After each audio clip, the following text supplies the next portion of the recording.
Élie, après avoir déclenché la sécheresse, Élie se trouvait à côté d'un torrent d'eau et les corbeaux lui emmenaient à manger et il buvait au torrent.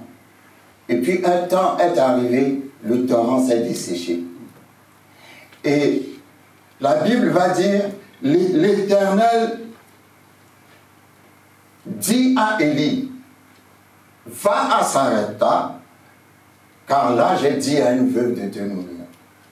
Mais la version anglaise dit, et la parole vint vers Élie.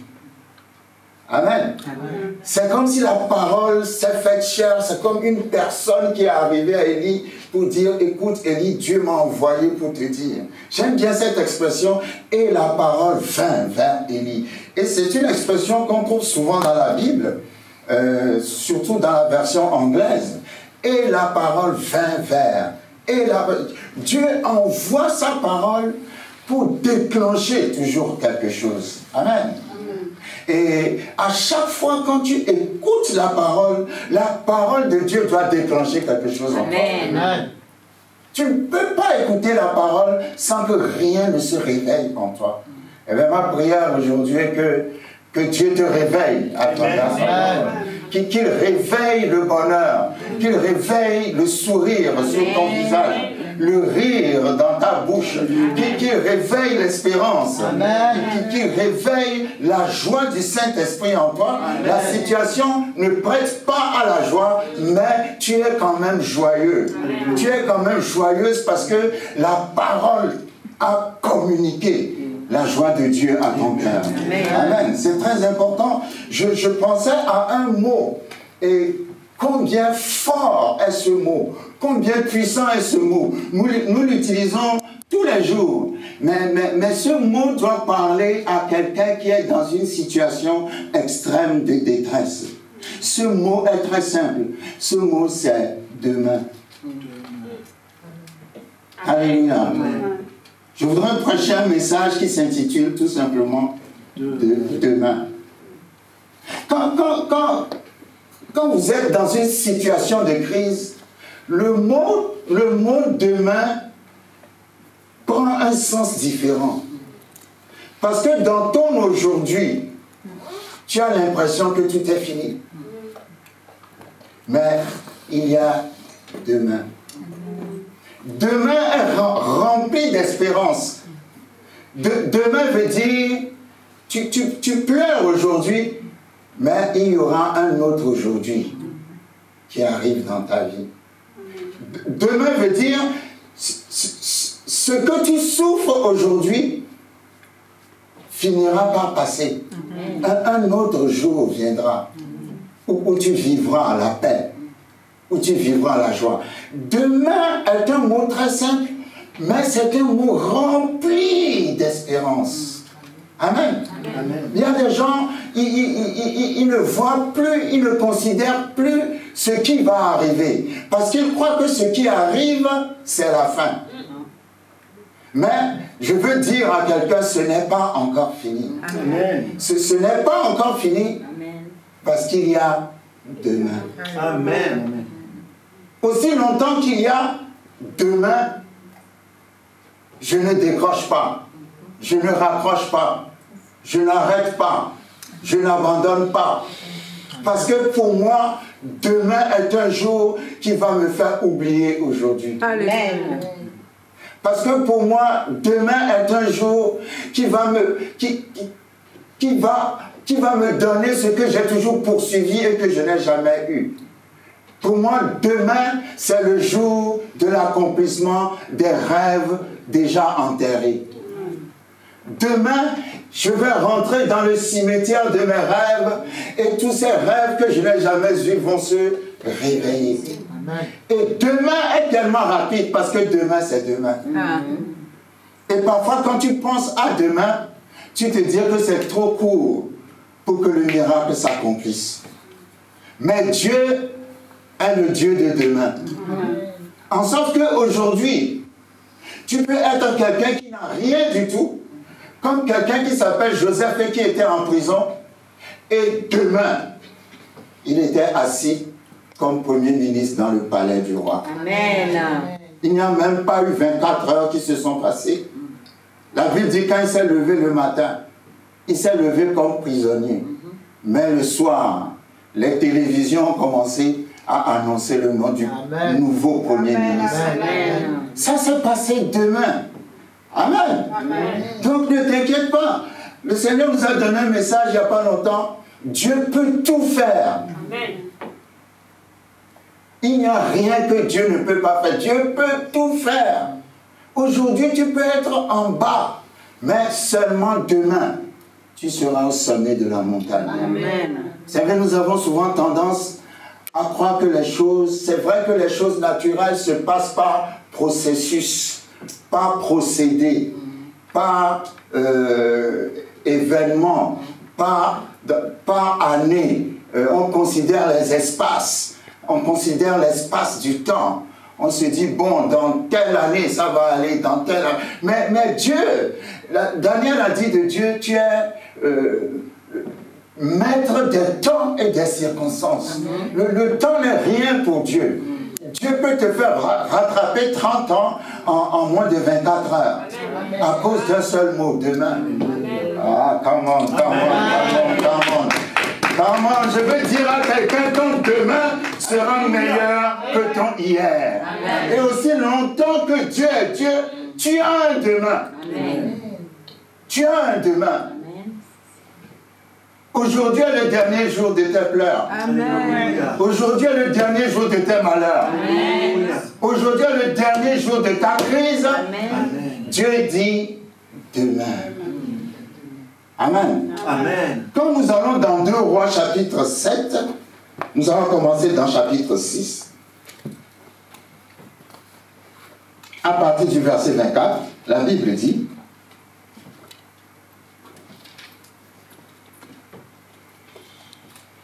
après cela, Ben-Hadad, roi de Syrie, ayant rassemblé toute son armée, monta et assiégea Samarie. Il y eut une grande famine dans Samarie. Et ils la serrèrent tellement qu'une tête d'âne valait 80 cycles d'argent et le quart d'un cab de fiente de pigeon 5 cycles d'argent.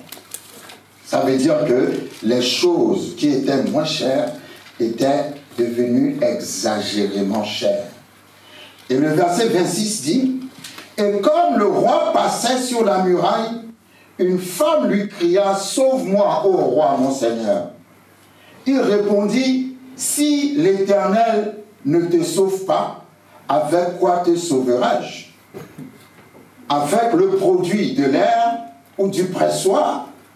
Et le roi lui dit: qu'as-tu? Elle répondit: cette femme-là m'a dit: donne ton fils. Nous le mangerons aujourd'hui et demain nous mangerons mon fils. Nous avons fait cuire mon fils et nous l'avons mangé. Et le jour suivant, je lui ai dit: donne ton fils et nous le mangerons. Mais elle a caché son fils.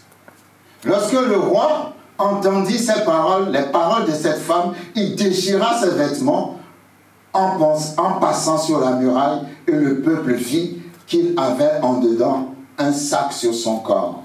Le roi dit: que Dieu me punisse dans toute sa rigueur si la tête d'Élisée, fils de Shaphat, reste aujourd'hui sur lui. Or, Élisée était assis dans sa maison et les anciens étaient assis auprès de lui. Résumons rapidement. Les Syriens ont assiégé Samarie. Ils ont pillé Samarie. Ils ont privé Samarie de tous ses biens. Tellement que la famine s'est déclenchée dans Samarie. Et la famine, quand la Bible utilise le mot famine, aujourd'hui, le mot moderne pour famine, c'est crise économique. Amen. Amen. Aujourd'hui, nous parlons de la crise économique. Dans la Bible, la crise économique, c'est la famille. Donc, la famille s'est déclenchée à un point tel que les femmes mangeaient leurs enfants. Est-ce que vous avez déjà vu une crise comme ça? C'est juste pour qu'on puisse imaginer à quel point c'était dur et c'était difficile. Je ne pense pas que depuis ces derniers siècles, on ait entendu parler d'une crise aussi aiguë qu'une femme qui a porté son enfant pendant 9 mois, qui lui a donné naissance avec tant de douleur, prenne son enfant pour le manger. Bon, enfin, ça s'appelle aussi la sorcellerie, mais à ce point-là, quand même, il s'agit là d'une crise. Il n'y avait rien à manger et les femmes mangeaient leurs enfants. Alors, il y a une femme qui a donné son enfant et l'autre devra donner le sien. Alors, toutes les deux ont mangé le premier enfant. Le lendemain, l'autre devrait donner le sien et elle l'a caché. Et c'était devenu une querelle entre elles. Mais pourquoi je dis cela? C'est parce que je veux que nous puissions voir quelque chose. Mesurons le degré, le niveau, la gravité, l'extrême gravité de la famine en question. Amen. Amen. Mais dans une situation pareille, les gouvernements, les économistes, tout le monde viendrait avec un plan. Il faut faire ceci, il faut suivre le plan. Au bout d'1 an, ça va aller. Au bout de 6 mois, ça va aller. Mais ce que je veux expliquer à quelqu'un, c'est que ta crise ne dépend pas de plan. Si tu as foi en Dieu, ta crise n'a pas besoin d'un progrès, de l'espace, du temps, de ceci ou de cela. Non, Dieu, sur son trône, peut juste décider en 1 seconde que c'est fini. Amen. Amen. Dis à ton voisin, c'est fini. C'est fini. La Bible dit, au milieu de cette crise, lorsque nous lisons 2 Rois chapitre 7, Élisée dit, écoutez la parole de l'Éternel. Ainsi parle l'Éternel. Demain, à cette heure, on aura une mesure de fleur de farine pour un cycle et 2 mesures d'orge pour un cycle à la porte de Samarie. Dans une crise aussi aiguë, Dieu a envoyé une parole. Et la parole que Dieu a envoyée commence par un mot. Ah, aidez-moi s'il vous plaît. Demain. Ah, je ne sais pas si quelqu'un me comprend cet après-midi. Dieu dit, moi je n'ai pas besoin d'un plan qui va prendre 1 an, 2 ans, 3 mois, 6 mois. Demain. Amen. Wow. Demain, il y aura de la nourriture qui va revenir dans Samarie. La situation était tellement dure que la Bible dit, quand Élisée a fait cette annonce, la Bible dit, l'officier sur la main duquel s'appuyait le roi, le ministre des Finances, répondit à Élisée, quand l'Éternel, même si l'Éternel mettait des fenêtres au ciel, ce que tu as dit n'arrivera pas. Amen. Amen. Alléluia. Moi, je ne donne pas tort à l'officier du roi. Parce que quand tu vois la situation, dis-moi que dans 3 mois, ça va s'améliorer.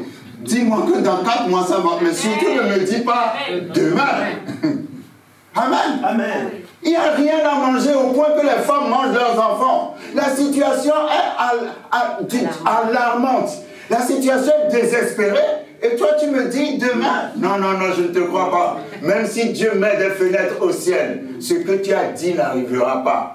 Élisée l'a regardé, Élisée a dit, ce que j'ai dit arrivera. Tu verras la nourriture arriver, mais tu n'en mangeras pas.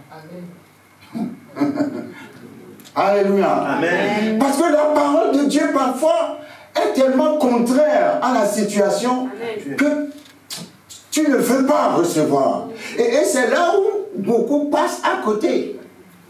Amen. Amen. Parfois, les prédicateurs, ils prêchent, et puis ils lancent une parole prophétique. Et puis les gens sont là. Ils n'ont pas reçu. Amen. Amen.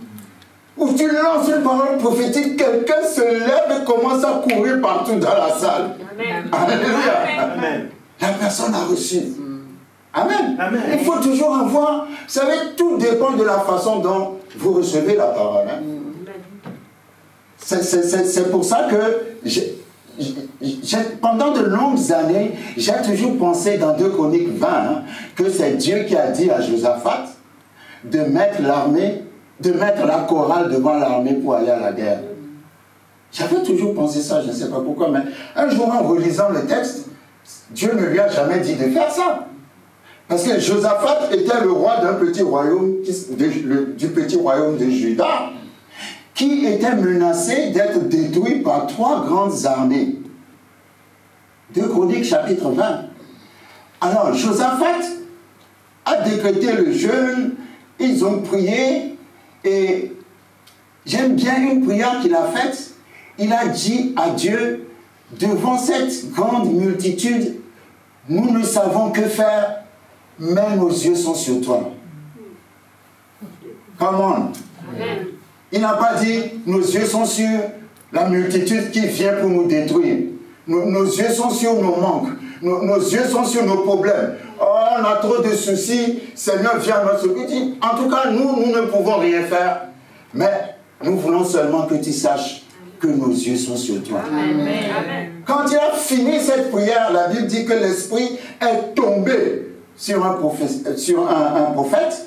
Et Dieu a parlé en disant, n'ayez pas peur, car ce n'est pas vous qui combattrez, moi je combattrai pour vous. Ce n'est pas vous qui combattrez, mais je combattrai pour vous. Cependant, levez-vous quand même pour aller sur le champ de bataille. C'est là où les 3 ennemis en venant, Seigneur, ce texte m'a toujours épaté. Quand Dieu a dit, ce n'est pas vous qui combattrez, mais je combattrai pour vous, Josaphat a reçu cette parole avec tellement de foi. Il n'a pas commencé à dire, mais il va se battre pour nous comment? Lui, il est Dieu, il est esprit, comment il peut se battre? Il y a toi, je ne comprends pas ma prière. Vraiment, comment Dieu va se... Non. Il a dit, si Dieu a dit qu'il va se battre pour nous, donc nous avons déjà la victoire. Amen.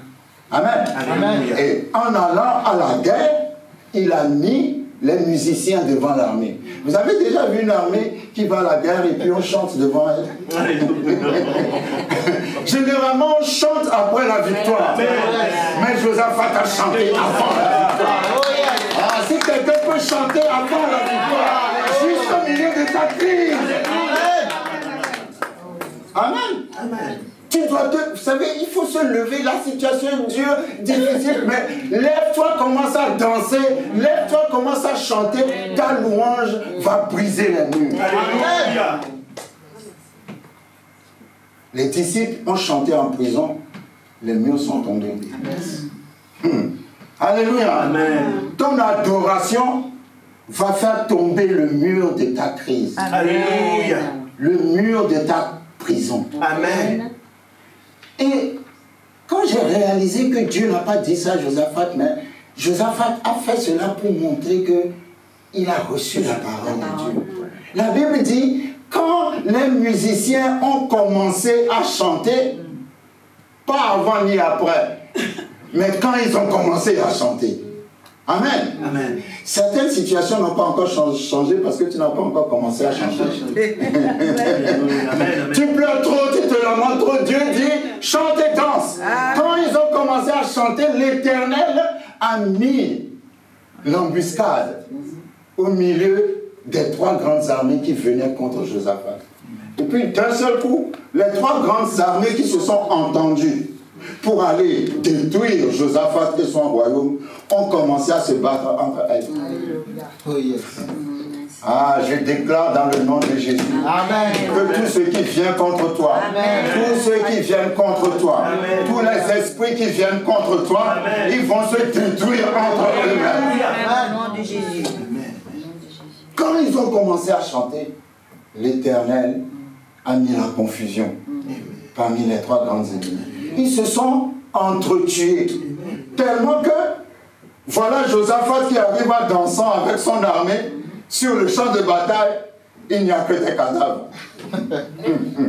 Dis à ton voisin, aujourd'hui, tu vois une multitude. Aujourd'hui, tu vois une multitude. Mais bientôt, il n'y aura que des cadavres. Il n'y aura que des cadavres.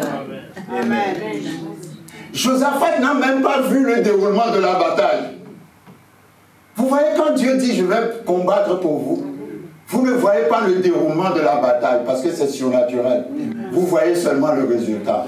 Amen. Come on. Amen. Quand ils sont arrivés, tous les ennemis sont couchés morts. Et ce qui est bizarre, c'est que les ennemis, en venant combattre Josaphat, sont venus avec des trésors sur eux. Amen. Amen. Amen. Amen. Dieu dit, je vais déplumer vos ennemis. Amen. Tout ce que les Syriens vous ont pillé et volé, vous allez les retrouver. Amen. Quand ils sont arrivés, c'est extraordinaire. Lisez 2 Chroniques 20, la Bible dit, ils n'ont trouvé que des cadavres. Et les cadavres, les gens, il n'y avait que des richesses au milieu. Je ne sais pas si en allant détruire, en cherchant à aller détruire Josaphat, ils sont passés à la banque pour vider leurs comptes.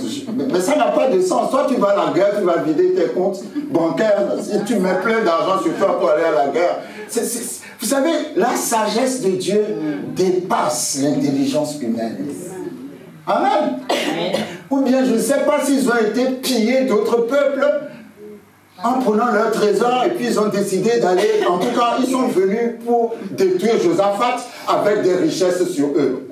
Mais quand Dieu a mis la confusion au milieu d'eux, ils sont morts et ont laissé les richesses. Il n'y a que des richesses sur les cadavres. Josaphat, qui était supposé aller se battre, quand il est arrivé en dansant, la Bible dit, écoutez, ce n'est pas une personne, c'est une armée. La Bible dit, ils ont mis 3 jours pour ramasser tous les trésors que les ennemis avaient laissés. Pas 1 heure, hein, pas 2 heures, pas un jour. C'est même pas une personne qui ramasse, c'est une armée. Imaginez la quantité de richesses. Ils ont mis 3 jours pour ramasser toutes les richesses que les ennemis. Donc ils sont partis à la guerre et ils sont revenus avec des richesses. Pourquoi? Parce que Dieu a combattu pour eux. Cette situation qui semble t'avaler, toi tu vas prendre avantage sur elle. Amen. Elle ne t'emmènera pas en bas, elle va te propulser en haut. Dieu dit demain. Demain. Dieu dit demain. Demain. Donc, le ministre des Finances, quand Élisée a dit demain la nourriture reviendra, au lieu de commencer à danser, il dit non, ce que tu as dit n'arrivera pas. C'est pour ça que c'est important. Comment vous recevez la parole de Dieu? Si Dieu dit demain, commence à te réjouir aujourd'hui. Lève-toi et danse. Parce que rien n'est impossible à Dieu. Dieu peut tout faire. Ne limite pas Dieu. Amen. Ne limite pas Dieu. Joseph a commencé la journée, le matin prisonnier, le soir premier ministre. Comment?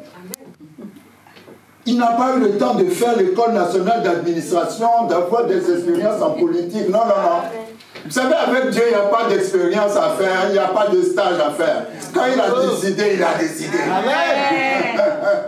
Alléluia. Et il te donne la sagesse pour bien gérer. Amen. La Bible dit quand Élisée a parlé comme ça,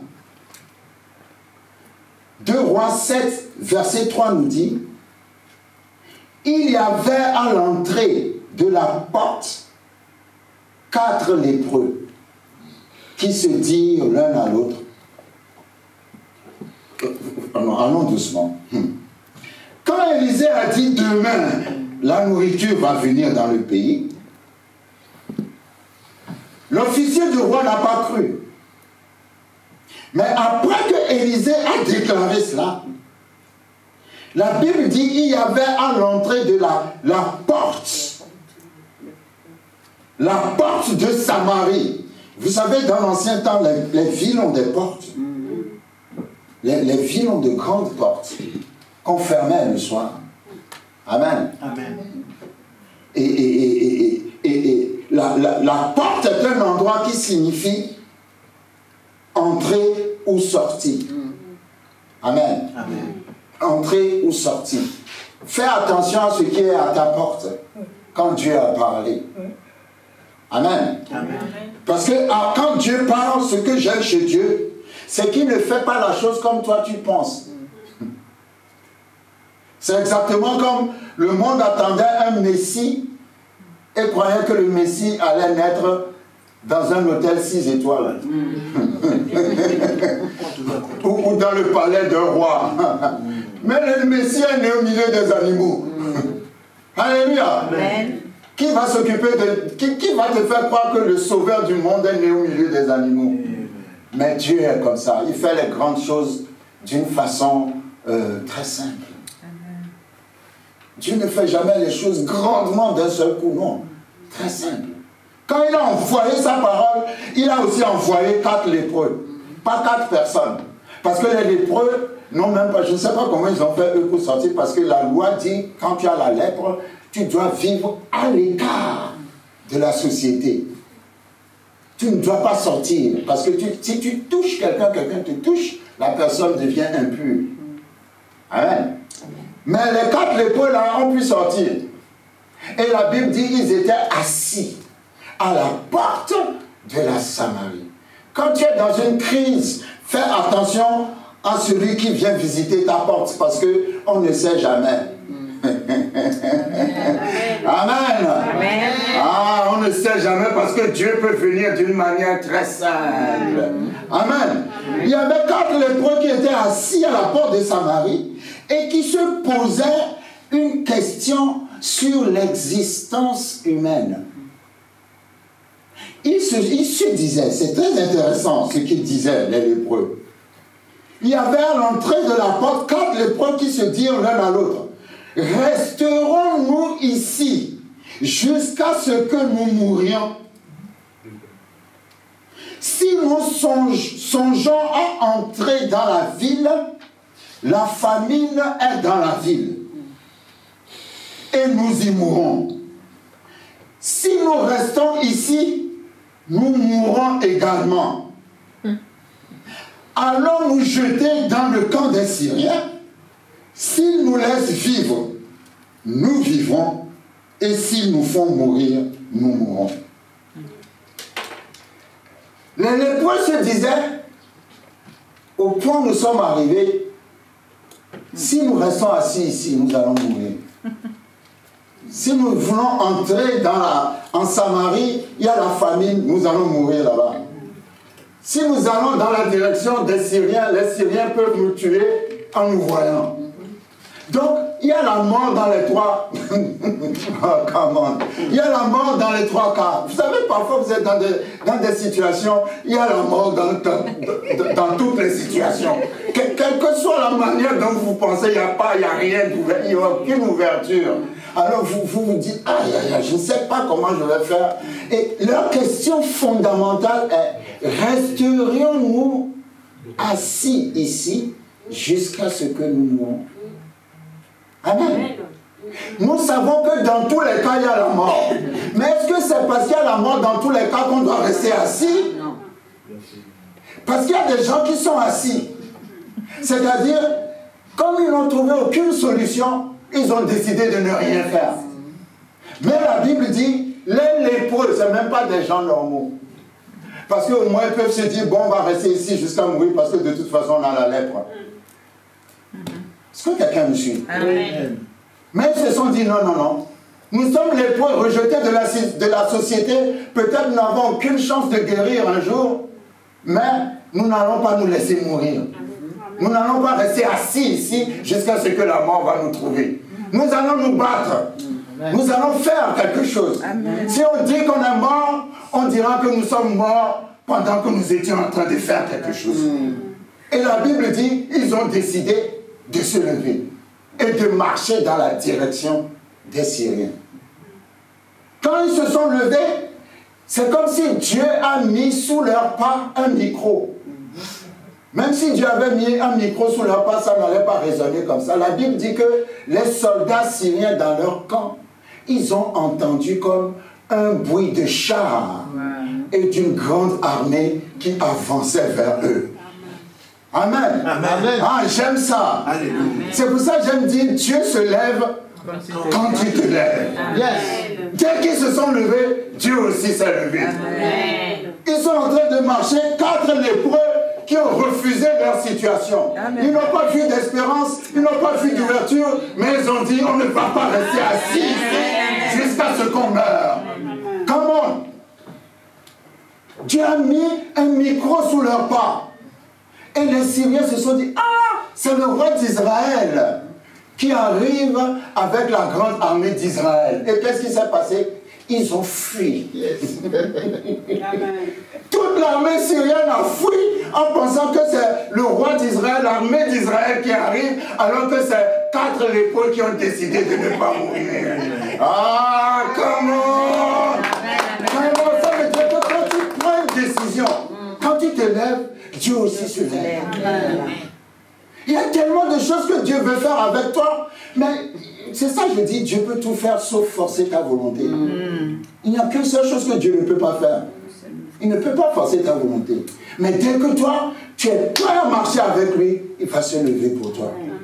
Tu ne vois pas la solution, mais les femmes, quand on a enterré Jésus, les femmes, pendant que les hommes étaient partis se cacher dans je ne sais quelle maison, les femmes ont dit, nous irons embaumer le corps de Jésus. Amen. Come on. Yes.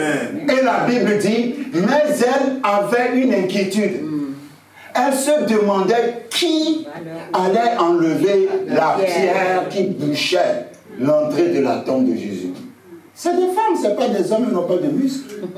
Mais malgré cela, elles se sont dit, on va quand même aller.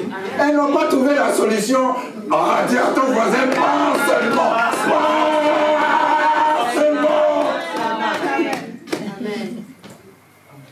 On va verser de l'eau chaude ou de l'eau froide sur ces gens-là qui ont démissionné, qui passent leur temps dormir jusqu'à midi. Amen. Lève-toi, fais quelque chose. Même si c'est marcher dans la rue, sors de ta maison et va marcher dans la rue. Amen. Tu trouveras quelqu'un qui va te dire, j'ai appris qu'on a besoin de quelqu'un ici. Est-ce que tu peux le faire? Amen. Ruth était assise à la maison, je lui ai dit non, je vais chercher du travail. Elle est sortie dans la rue. Amen. Et qu'est-ce qu'elle a fini comment? La femme de Boaz, l'homme le plus riche de la ville. Fais quelque chose parce que quand tu te lèves, Dieu va ouvrir une porte. Amen. Alors quand ils allaient, les Syriens ont fui le camp. Voilà les lépreux qui arrivent. Ils ont trouvé des vêtements, ils ont trouvé de la nourriture, ils ont trouvé de l'or, ils ont trouvé de l'argent, tellement en abondance. Ils ont été tentés. La première fois, ils se sont dit, bon, on va garder tout ça pour nous. Et puis après, il y en a un qui a fait cette réflexion. Ce que nous faisons n'est pas bien. Amen. Ce que nous faisons n'est pas bien. Alors, ils ont décidé d'aller annoncer la nouvelle à Samarie. Nous avons trouvé la nourriture, l'or, l'argent. La prospérité est revenue dans le pays. Oh yes. Le roi a envoyé des gens pour aller vérifier. Et voilà qu'ils ont ramené plein de richesses dans Samarie. Et quand les gens ont entendu que la nourriture est de retour, la Bible dit qu'ils étaient tellement excités qu'ils ont couru en courant, ils sont passés sur le corps du ministre des Finances. Ils sont passés sur le ministre des Finances, ils l'ont piétiné, il est mort. Donc le ministre des Finances a vu la nourriture arriver, mais il n'en a pas mangé. Parce qu'il n'a pas reçu la parole. Mais toi, tu en mangeras. Amen. Tes enfants en mangeront. Amen. Les enfants de tes enfants en mangeront. De génération, il y aura cette provision dans ta famille. Parce que toi, tu t'es levé par la foi. Amen. Il a vu. Faites attention à la parole de Dieu. Quand la parole vient, ne doute pas de la parole. Amen. Amen. Quelle que soit la dureté de la situation, ne doute pas de la parole. La situation peut changer radicalement. Amen. Du jour au lendemain. Amen. Amen. C'est ainsi qu'il y a eu une restauration à Samarie. Et la restauration est venue par l'annonce d'une parole. Chaque dimanche, quand tu rentres à la maison, tu dois rentrer à la maison avec une parole. Amen. Tu ne peux pas écouter la parole de Dieu sans trouver une parole pour toi. Il y aura toujours une parole pour toi. Et si tu t'accroches à cette parole va se manifester dans ta situation. Amen. Dieu combat avec la parole. Amen. La parole de Dieu est plus grave qu'une bombe atomique. Amen. Dieu a dit seulement une parole à Moïse, va dire au Pharaon de laisser mon peuple aller. Point. Avec cette parole, qu'est-ce qui s'est pas passé? Pharaon a résisté. Il y a eu les 10 fléaux. Il y a eu ceci. Il y a eu cela. Mais à la fin, qu'est-ce qui s'est passé? Il a laissé le peuple aller.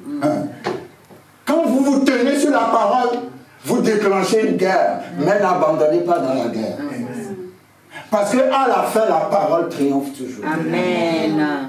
Dieu lui-même, il a dit, quand la parole qui sort de ma bouche ne me revient pas sans avoir accompli son effet.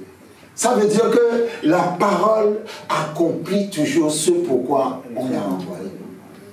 Alors si je dis, demain, les Syriens qui vous ont attaqué, les Syriens qui vous ont pillé, les Syriens qui vous ont rendu captifs, que tout ce que les Syriens ont pris dans votre vie, vous allez le retrouver. Amen. Amen. Parce que la parole est Dieu. Amen. Amen. C'est pour ça qu'il faut s'attacher à sa parole. Dieu nous guide. Ta parole est une lampe à mes pieds Et une lumière sur nos sentiers. Amen. La lampe t'éclaire dans ton environnement. La lumière t'éclaire Loin. tout le chemin. Amen. Amen. Amen. La parole va te dire ce qu'il faut faire chaque jour. Mais en te disant ce qu'il te faut faire chaque jour, il te donne aussi la vision de tout le chemin qui est devant toi. Amen. Amen. Et nous avons besoin de cette parole. Je ne sais plus combien de fois j'ai dit cela, que une fois j'étais dans une situation très critique à Londres. Et dans cette situation très critique dans laquelle j'étais, où je n'avais pas de maison, je n'avais rien du tout, j'étais vraiment dans le plus bas de toutes les bassesses. Dieu a mis une parole dans mon esprit qui n'arrêtait pas de résonner dans mes oreilles. Donne-moi cette montagne. Ça, c'est la parole que Caleb, à 80 ans, a dite à Josué en lui disant, quand j'avais 45 ans ou 40 ans, Moïse m'a promis cette montagne. Maintenant, j'en ai 80 ou... Oui, j'en ai 80. Mais à 80 ans, je veux que tu me donnes cette montagne. Et quand il dit, donne-moi cette montagne qui est l'héritage, la promesse que Moïse lui a faite, il ne s'agit pas de prendre la montagne spirituellement. Il y a des géants dans la montagne. Donc il fallait qu'il aille dans la montagne et qu'il se batte à 80 ans contre les géants qui étaient dans la montagne, physiquement parlant. Et la Bible a dit, il a pris la montagne. Alors quand j'étais dans ma situation très difficile et que cette parole est venue dans mon cœur et ne me quittait plus, j'ai compris que je finirais par prendre la montagne. Amen. Vous voyez comment Dieu encourage? Il encourage par sa parole. Une situation dure et la parole vient. Donne-moi cette montagne. C'est-à-dire, cette situation ne finira pas par te tuer, mais tu vas la dominer. Amen. Et par la grâce de Dieu, je l'ai dominée. Amen. Ce sont des petites choses qui créent la foi et qui te font comprendre que Dieu est vivant. Amen. Et qui nous guide au travers de sa parole. Amen. Et c'est comme ça que j'aime qu'on marche avec Dieu. Quand tu es dans une situation de crise, Dieu donne toujours une parole. Si tu ne l'entends pas, c'est parce que tes yeux sont sur la situation et non sur Dieu. Mais si tes yeux sont sur Dieu, Dieu va toujours te donner une parole. Un chrétien ne peut pas être dans une situation de crise et dire qu'il ne sait pas ce qu'il faut faire. Non, non, non, non, non, tu es distrait. Calme-toi, médite la parole, Dieu va te donner une parole. Amen. Ça, il n'y a rien à faire. Amen. Et l'autre témoignage, c'est quand j'étais arrivé à Dublin, ça fait des années, et il fallait que je trouve une maison, non, un appartement. J'étais encore célibataire à l'époque. Je ne travaillais pas parce que j'étais dans une situation où je n'avais pas le droit de travailler et tout ça. Et finalement, j'ai un ami qui a quitté son appart et qui me l'a laissé. Alors j'ai trouvé ça extraordinaire. J'ai donné le témoignage de ce que Dieu a fait et tout ça, que j'ai fini par trouver alors que je n'ai pas de travail. Dieu a fait grâce. 2 semaines après, le propriétaire de l'appartement me dit de sortir parce qu'il va vendre l'immeuble. C'est extraordinaire comme le diable aime gâcher nos témoignages. Mais si le diable te contrarie ou cache ton témoignage, il faut savoir qu'il y a un témoignage plus grand. Amen. Donc j'étais dans cette situation, je me suis dit, mais c'est pas possible. J'ai déjà donné le témoignage. Maintenant, qu'est-ce que je vais aller dire? Dieu a repris l'appartement qu'il m'a donné. Bye bye. Ah, le diable est terrible, le diable est terrible. Mais il n'est pas le plus fort. Amen. Ce que j'aime chez lui, c'est que lui-même, il sait qu'il va échouer, mais il essaie quand même. Ça, c'est trop fort. Tu sais que tu vas échouer, au lieu de rester tranquille, tu essaies quand même. Amen. Amen. Donc, ma situation était encore grave là. Et je me disais, mais comment je vais faire pour sortir de cette situation? Et j'ai décidé de jeûner, de prier. Et je me souvenais que dans ma chambre, quand je parlais en langue, j'avais mes voisins qui venaient coller leurs oreilles à la porte. Et je disais, est-ce qu'il est normal ce type? Ah, Seigneur! Et un jour, alors que je parlais, j'ai reçu un verset de la Bible que je ne connaissais pas. Vous savez, Dieu, c'est très important de connaître la parole parce que Dieu va vous parler sur la parole que vous connaissez. Amen. Mais j'ai expérimenté que Dieu m'a déjà donné des versets que je ne connaissais pas. C'est fort aussi. Hein? Mais c'est toujours bien d'emmagasiner la parole. Parce que quand tu l'emmagasines, dès que la situation vient, Dieu te parle plus facilement. Mais Dieu m'a donné ce verset, cette référence dans la Bible. Je ne sais plus si c'est Psaume 84, mais il faudra que je cherche. Qui dit, même les oiseaux ont un nid. Amen. Amen. C'est dans un je ne sais pas si c'est le Psaume 84, mais écoutez, vous êtes en train de chercher un appartement. Vous êtes désespéré parce que vous n'avez pas tout ce qu'il faut pour trouver l'appartement. Pendant que vous êtes en train de prier, l'Esprit du Seigneur vous dit, même les oiseaux ont un nid. Comment vous comprenez ça? Alléluia. Amen. Ça veut dire que Dieu est en train de te dire, ah oui, voilà, c'est le Psaume 84, verset 4. C'est exactement la référence que Dieu m'a donnée. Mais je ne connaissais pas ce psaume-là, je ne connaissais pas ce verset. Et quand j'ai ouvert, que j'ai lu, que c'est la même parole, j'étais émerveillé. Le passereau même trouve une maison. Et l'hirondelle un nid où elle dépose ses petits. Mon cœur était rempli de joie. J'ai commencé à faire comme Josaphat là. Vous savez, il y a des situations, il ne faut pas attendre de voir avant de danser, il faut danser avant de voir. Amen. Alléluia. Amen. Parce que Dieu me dit, calme-toi. Si je peux donner un nid aux oiseaux, ce n'est pas à toi que je ne vais pas donner une maison. Demain, le lendemain, c'est pour ça que j'aime demain. J'ai rencontré un autre ami qui me dit, ah ben tu sais, je suis en train de déménager et si tu veux prendre mon appartement, tu peux prendre mon appartement. J'ai parlé au propriétaire et tu peux même le prendre sans payer de caution. Wow. Vous n'avez pas compris. Alléluia. C'est-à-dire le deuxième témoignage est encore encore plus fort que le premier. C'est pour ça que si Satan gâche ton témoignage, ne te décourage pas. Commence à danser seulement. Parce que ton prochain témoignage sera plus grand que ton dernier témoignage. C'est comme ça que j'ai eu la maison. Et dans cette maison, je suis resté jusqu'à ce moi-même qui suis fatigué, qui suis parti. Après avoir rencontré Florence. Amen. Parce que c'était la maison des célibataires. J'ai dû quitter là-bas pour rentrer dans la maison des maris. Gloire à Dieu. Non, Dieu veut encourager quelqu'un aujourd'hui. C'est impossible que le diable ait la victoire. C'est pas scripturaire que le diable gagne. Si le diable a gagné, c'est parce que toi, tu lui as donné la victoire.